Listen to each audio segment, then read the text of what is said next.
The Johnson Wax Program with Fibber, McGee, and Molly.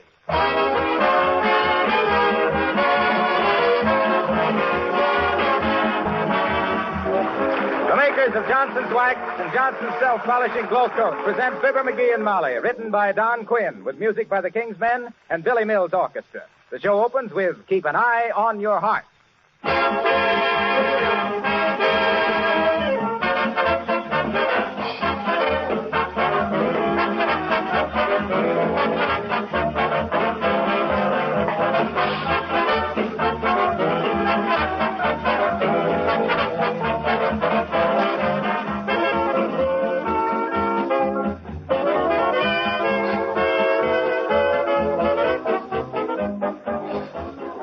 Tomorrow, your kitchen floor is going to have one of its hardest days.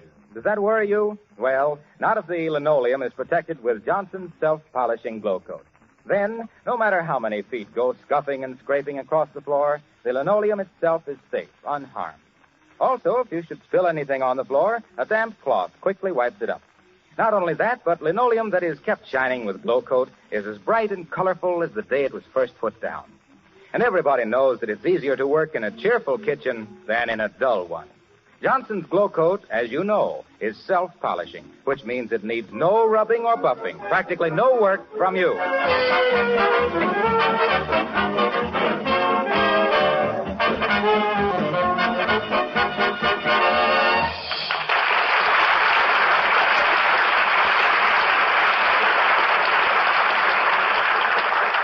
Well, it's a wonderful feeling to have your Christmas shopping all done and wrapped and sent out, and cards all mailed, so you can sit down and relax by an open fire.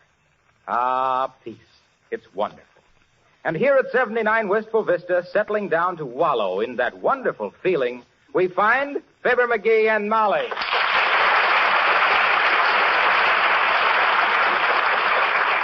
Ah, boy, ain't this a picture. Snow softly falling and candle in the window and fire in the fireplace. Yeah, and no wood in the basket. You better go out and get a couple of more logs, dearie. Oh, let it go. We'll be going to bed pretty quick. You don't let the fire go out? Sure. Who am I to give Santa Claus the hot foot? Besides, the wood is outside and it'll be all wet from the snow. Oh, it'll burn all right. Yeah, but it'll sputter and throw sparks out on the floor. Might catch the rug on fire. Then it might spread to the curtains and the furniture. What? Why, shucks, the whole house might go up in a blaze. Might even touch off the house next door. Oh, my God. McGee, what are you doing? Going to throw the piano out the window. We can save that. You run up and get your jewelry. I'll call the fire department. Here. Soon as you Heavenly days, stop it. There isn't any fire. Huh? Oh, that's right. Boy, I should have been a salesman. I can convince myself at almost anything. Oh, I wonder who that is. Come in. Delivery for you, lady. Bonton Department Store. Okay, Joe, bring it in. Oh, my. Hey, look at that, will you, Molly? Wonder who sent us that. Search me. The name's on the inside, no doubt. Well, thank you, boys, and a Merry Christmas to you. Thanks, lady. Same to you and many others. Heavenly days. What a whopping big package. Wonder what's in it. Well, what do you say we see who it's from? Might as well find out. No. Oh, look, McGee. Here's a card on the wrapping. Well, who sent it to us? Oh, it isn't ours. Huh? It's addressed to Mr. Gildersleeve. They delivered it to the wrong house. No, but now look, maybe it's really ours, and they got Gildersleeve's name on it by mistake. Huh? Now, listen, don't be silly. Don't unwrap it any farther now. My goodness, No, we can't... sirree. I've started it. Now I'm going to see what it is. We can wrap it up again later. Where's the scissors? I got to cut this string. On the shelf in the hall closet. Okay, in here? Yes. Hey, somebody must have straightened it.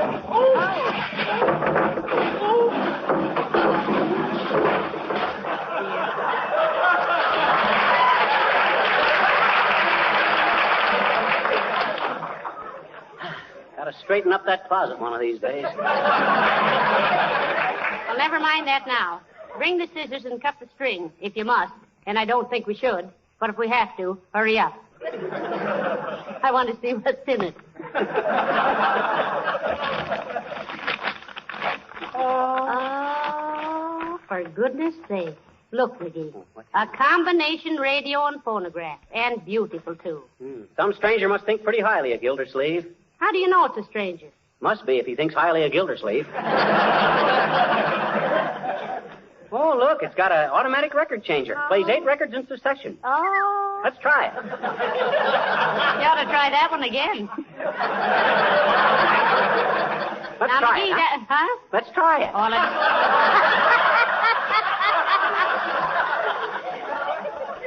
No, dearie, that wouldn't be right. It isn't ours. Besides, we haven't got any records. Oh, we got that broken one we just did. There's records inside the cabinet. Look. Well, all right. I don't think Mr. Gildersleeve would mind, even if he knew, and he won't. Do you know how to run the thing? Looks pretty complicated. Why, it's a cinch. All you got to do is put 8 records on this gadget here. Yes. Like that. Turn the volume on. Comes off. Set it for phonograph. Put the lever down. Insert a needle. Hey, plug the cord in the wall socket, Molly. Okay. All set, McGee. Here she goes. Now we can sit down and relax. Now for a half hour of uninterrupted music. That was... Hey. Oh, McGee, shut it off, quick. Something's wrong. Couldn't be. I know how to start this. Oh. thing. Oh, dear. Hey.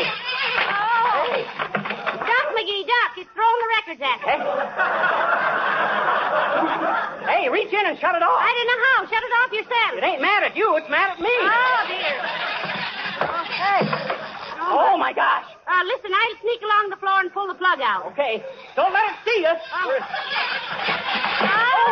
Hey. Oh, my.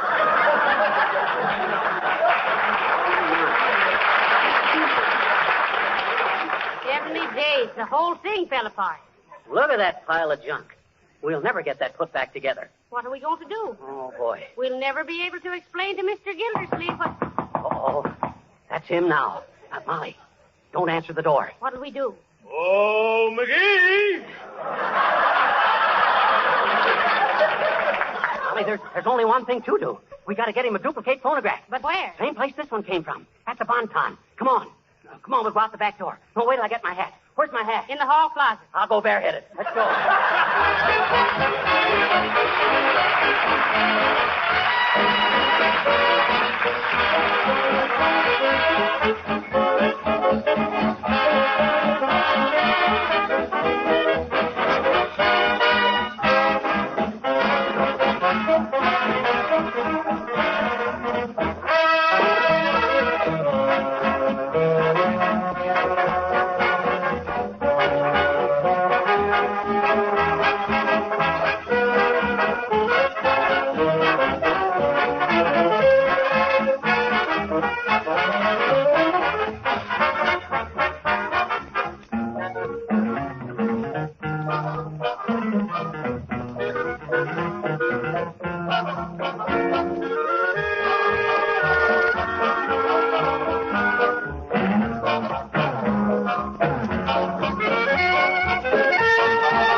Boy, look at that crowd in front of the Bonton, Molly.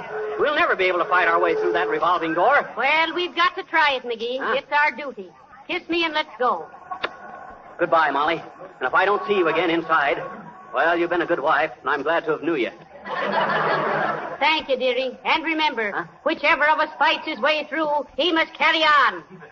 Goodbye, sweetheart. Goodbye. Are you ready? Ready. Okay. Signals. 16, 19, 42. Hit. Here we go.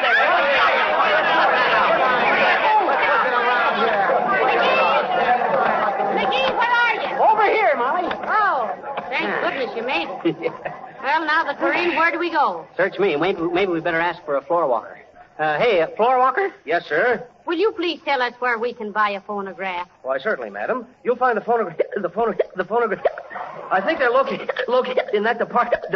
What kind of a phonograph?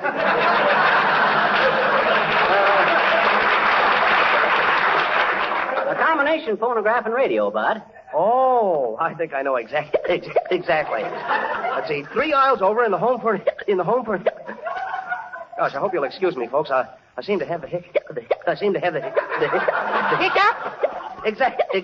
How did you know? Well, you had me fooled. I thought you swallowed a cat pistol.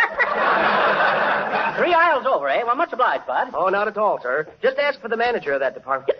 The manager in charge of radios is Mr. Mr. George P. Hannaford. George P. Hannaford. Ask for George.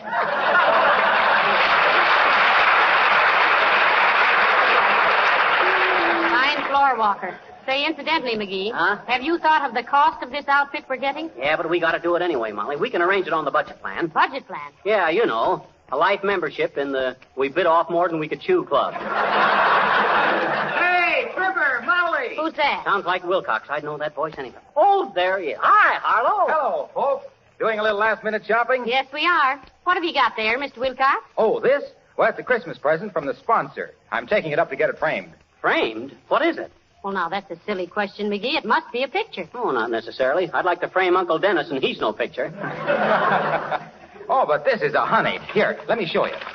There it is. Oh. Well, heavenly days. A life-size photograph of Mr. Wilcox with a can of Johnson's wax in each hand. It's a beauty, isn't it? And just what I wanted. Sure looks like you, Harlow. Yeah. But maybe you can have it retouched. It certainly is a speaking likeness. Yes, sir. I almost expect to hear myself saying, Johnson's wax is the finest protection for floors and furniture that money can buy. That's funny. I can hear you saying that, too. And just look at those cans of wax there. Aren't they perfect? Beautiful. Why, it looks like you could take them right out of my hands and use them on the woodwork and lampshades and everything that needs a film of protection against wear and dampness and scratching. But why 2 cans? Ah, that's significant. Yes? On one hand, we have the paste wax, and on the other hand, the liquid wax is good, too. But look, it's the likeness of me that's so wonderful. Why, you'd almost expect me to step right out of the picture. Well, why don't you? Oh, all right. See you later, folks. So long, Harlow. Merry Christmas. McGee, what makes you so rude to Mr. Wilcox all the time? He's such a nice lad. I know. I just throw that in for a dramatic conflict. I see. Look, we better go over this way, Molly. The car... Hi, mister. Oh, hello there, little girl. What you doing down here in all this mob? Oh, I just came in to look at the dolls. That's fun, ain't it? Before I was married, I used to... McGee. You thinking of buying one, sis? Oh, no. I was just looking at a new kind of a little doll is all. Oh. Maybe I can have one sometime if I'm a good girl. Though it's an awful price to pay, I sometimes think. You think so, eh?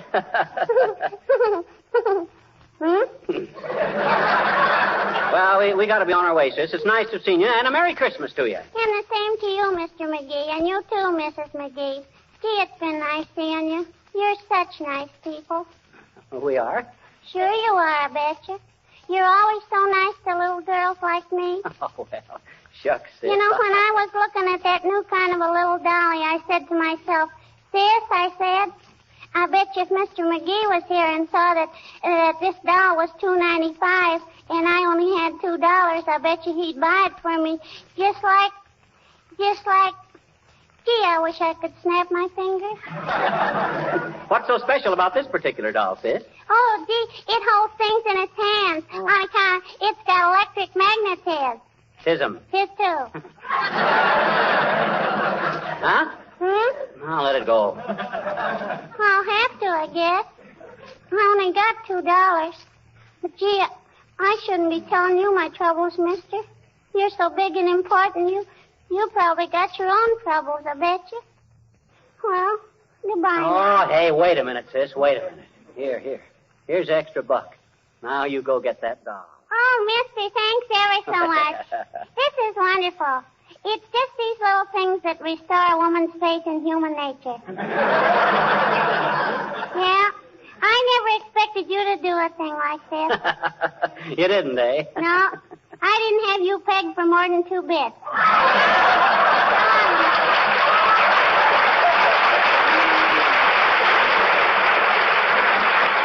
Hey, Molly, look, here's a radio just like the one that came for Gildersleeve. Oh, that's perfect. Now, if we can only find a salesman Have to you wait. been waited on, folks? We'll take this radio phonograph, Bud. Can we get it sent out special tonight, right away? It's an emergency. Have you an account with this store, sir? No, but we'll take this machine on your budget plan. Yeah. Very well. Now, if you'll sit down here and answer a few questions. Name? Fibber McGee, 79 Wistful Vista. Have you any other accounts in the city? No, we haven't. We always pay cash. Oh, that's bad. Bad. You can't expect to have good credit if you always pay cash. Where do you do your banking? Where do we do our banking? Yes. The Corn Exchange and Skip the Wisecrack. Ah. I see. Well, I'm sure it'll be all right. Now, the price of the machine you're purchasing is $450. No! $450. Now, wait a minute. Wait a minute there, Jeannie with the light brown bald spot. We can't afford... That, however, includes 2 packages of needles for the phonograph. Oh, well, that's different. Yeah. Sounded a little steep there for a minute. How about this budget plan, Bud?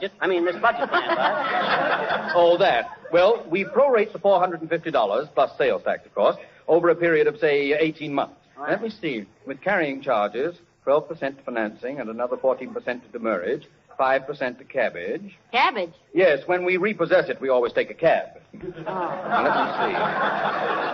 let me see. 531, Decimal Point, 23. Decimal Point? You mean decimal point, don't you, Scrooge? You'll find it dismal in this case. Here we are. All worked out. You bring in $29.52 on the 15th of every month. Okay, Bud, okay. Now, look. We got to get this machine out right away. There's a fellow waiting for us. I'll take care of that, folks. Don't worry. There's a truck leaving for your neighborhood in just a few minutes. Hey, Charlie, Herman, load this radio on the truck and get it right out. Much obliged, Bud. Hey, now, wait a minute. Huh? I just thought of something. Yes, Mrs. McGee? You said we have to make this payment on the 15th of every month. Now, what if the 15th should come on a Sunday? Oh, I never thought of that. Let's make it the 14th of every month. Well, that's better. Come on, Molly. All right.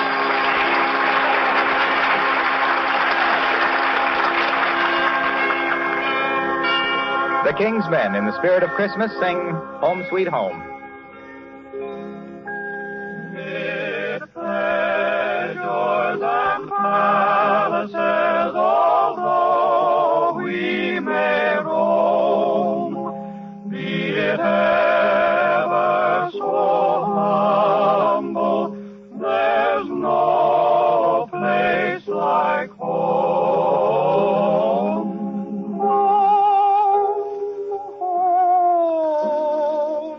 Sweet, sweet home.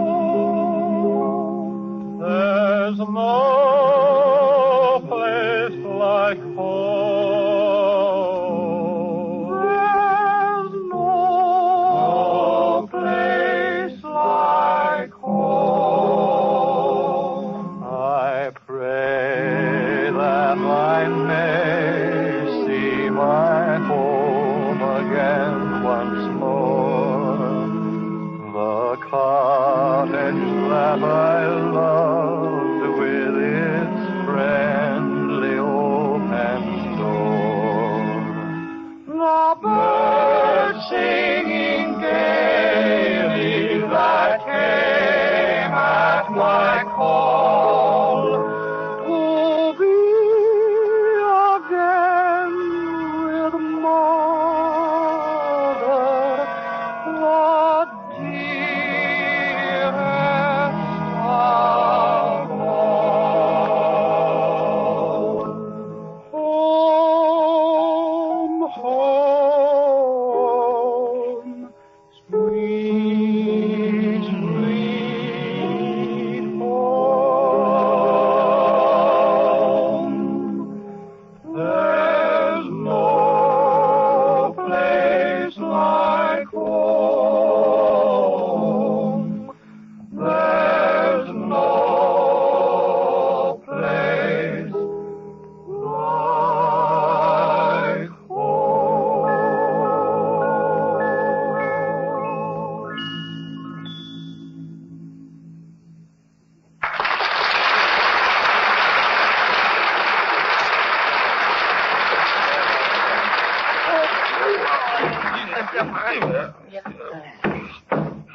Where do you want this radio put, lady? Well, just set it anywhere, boys. Yeah, much obliged, fellas. Nice of you to get it out here so quick. Yes. Oh, that's okay, Doc. Ain't it, Hoyman? Yeah. Well, what are you waiting for? Oh, McGee, we haven't wished them a Merry Christmas. Oh, that's right. Merry Christmas, fellas. Thanks. Is that all? McGee. Huh? Oh, yes. A Happy New Year, too, fellas. Yeah. Must be tired. Well, let's take the wrappings off, Molly. No. Leave them on. Then when Mr. Gildersleeve comes in, it'll be off. Oh, is that him? Let me look. Oh, no. It's only the Duchess of Uppington. Duchess? Yeah. That's one of her dukes banging on the door. Come in. Ah, Yuletide greetings, Mrs. McGee and Mr. McGee. Oh, same to you, Uppy. And say, thanks for that Christmas present you sent me. Oh, Mr. McGee, you've unwrapped those cigars already. Oh, I didn't have to unwrap them, Uppy. They came right out of the wrappers by themselves. Oh, I do hope you enjoy them. I went to a lot of trouble drying those cigars in the oven just so they'd burn better. Oh, you did you? Yes, oh, I do hope you liked them, Mr. McGee. Ah, Uppy, I can't tell you what I think of those cigars. I knew you would like them. You see, my grandfather brought them from Puerto Rico in 1847. Yes, and he only smoked the best, you know. Say, when your grandfather settled here, he owned most of this town, didn't he, Abigail? Yes, I believe he did, my dear.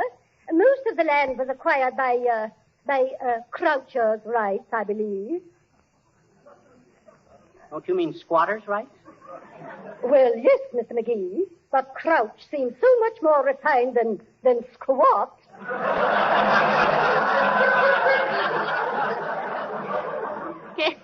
Can't you just see her as a little girl, McGee, playing crouch tag? Well, I must go now. William is, that is Mr. Mills, asked me to order 12 quarts of milk for tomorrow morning. 12 quarts of milk? Yes, he's bringing over a few friends to drink my health on Christmas Day. Ah, isn't that nice? That's very temperate of them, too, to drink your health in milk. Yeah, they can't be musicians. Well, who are they, Uppy? Oh, I didn't get the names of all of them, but two of them are very old friends of Mr. Mills. Oh, that's so? Yes, Tom and Jerry. Well, good night and Merry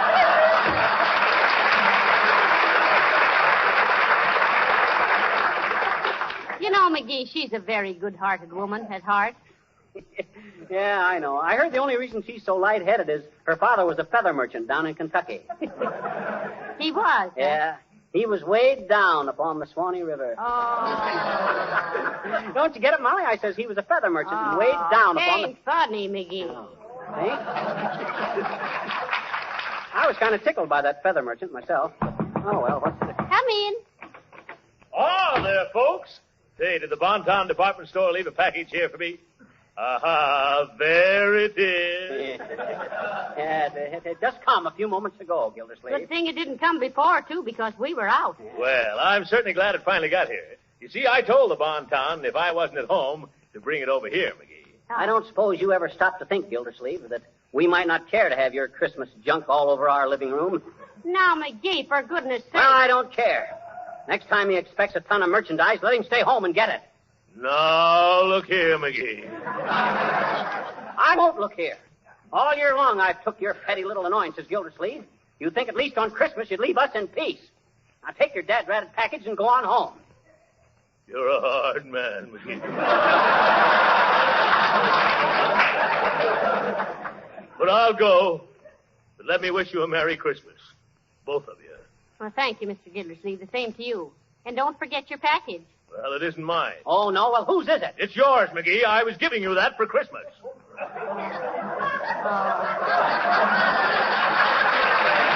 Dear, oh, dear. You mean you... Oh, look, Gildersleeve, I never realized it. No, he never realized, Mr. Gildersleeve. But I'll keep reminding him on the 14th of every month. I didn't know, Gildersleeve. I'm a rat, Gildersleeve. A triple-plated 14-carat fur-lined rabbit-eared rat. I had no excuse for popping off like that. Let alone to you, my best friend. Why do people act like that? Especially at this time of year. I'm sorry, Gil. I apologize.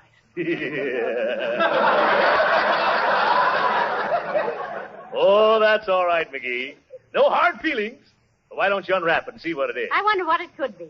You unwrap it, Gildersleeve. Surprise us. All right, by George, I will, McGee.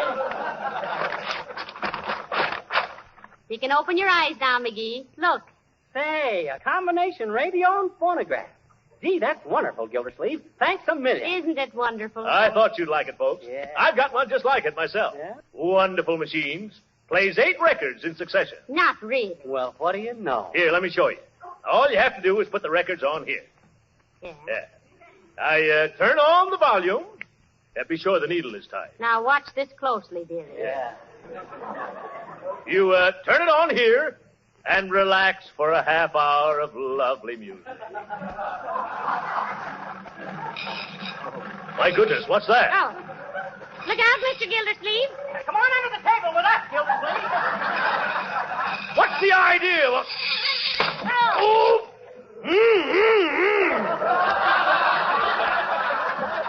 It threw a record at me, McGee! Move over, you two! Oh, my goodness, this is terrible. How did you happen to think of getting under here so quick? Oh, this is where we always go. Look out, Gildersleeve. What?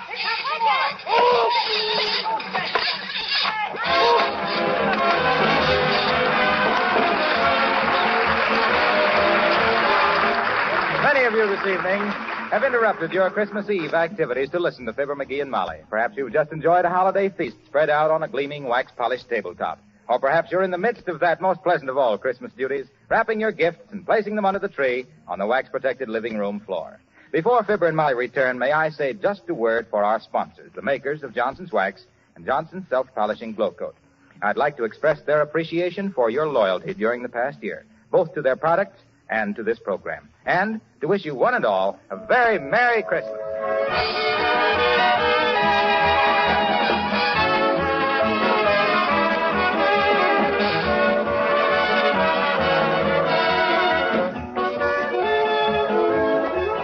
Ladies and gentlemen, before we say goodnight, we want to wish you all a very Merry Christmas. From Molly and me and all our cast. Our cast isn't all here, dearie. What you mean? Well, where's Nick DePopoulos and Horatio K. Boomer and the old timer? Oh, him. He went to Chicago to spend the holidays with his folks. Good night. Good night, all.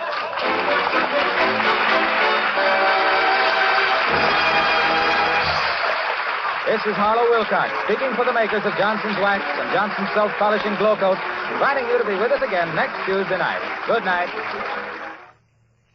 Some of you may be getting new cars for Christmas if you've been very, very good. But any one of you could have had a new-looking car at very little cost and with very little work. Wouldn't it be more fun driving a bright, shiny automobile, one that's wax-polished with Johnson's Car New? This sensational new auto polish both cleans and wax polishes in one easy operation in half the time it used to take. Ask your dealer for Johnson's Car New, spelled C-A-R-N-U. This is the National Broadcasting Company.